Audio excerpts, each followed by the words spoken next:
The man who came to negotiate my lobola was not the man I married. When he arrived at my family home, dressed respectfully, speaking humbly, my heart felt safe. He said, "I want to do things properly." I thought that meant protection.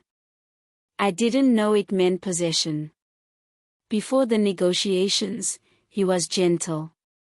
He listened. He asked about my dreams. He encouraged my independence. When I spoke about work, he said, "I love that you're ambitious." When I spoke about family, he said, "I want to build with you." He wasn't loud. He wasn't controlling. He felt steady. And in South Africa, when a man says he wants to pay lobola properly, families breathe easier. Because it means seriousness, commitment, intent. The day his uncles came, my home felt sacred. Traditional attire, soft murmurs, the smell of food cooking in the background. The elders spoke carefully. Numbers were discussed respectfully. When agreement was reached, everyone ululated.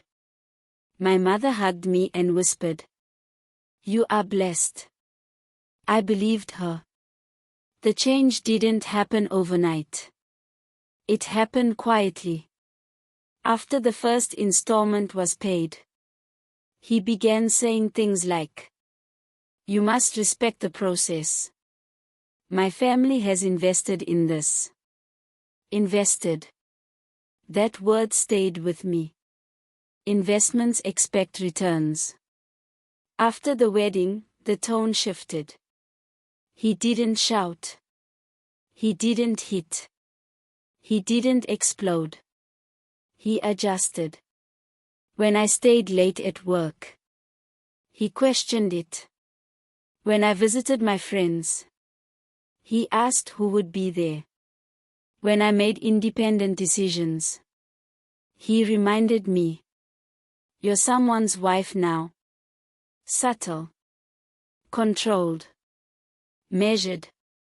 The first time he mentioned lobola in a disagreement, I laughed, thinking it was a joke. He said, "After everything I paid, you can't even cook tonight." The room went quiet. I felt something inside me shift.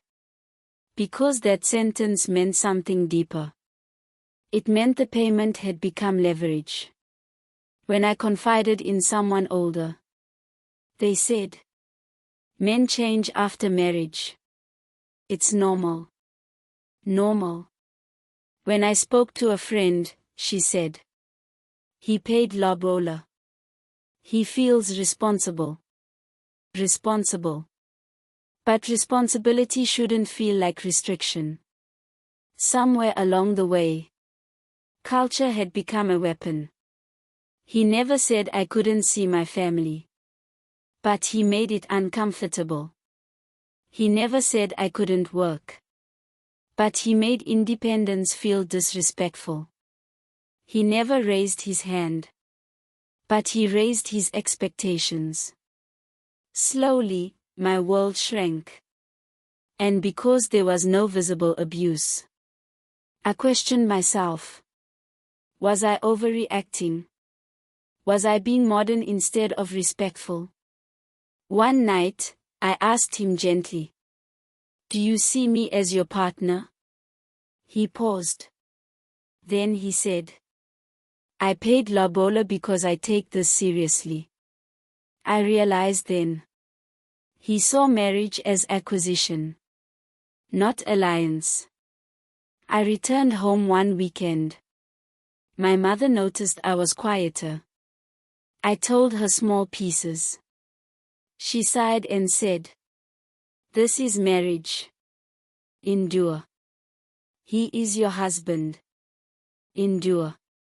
In our culture, endurance is praised. But endurance without dignity becomes suffering. The final straw wasn't dramatic. It was ordinary. We were arguing about something small. He said calmly, "You must remember the respect that was shown when you were brought here." Brought here. As if I had been transferred. Not chosen.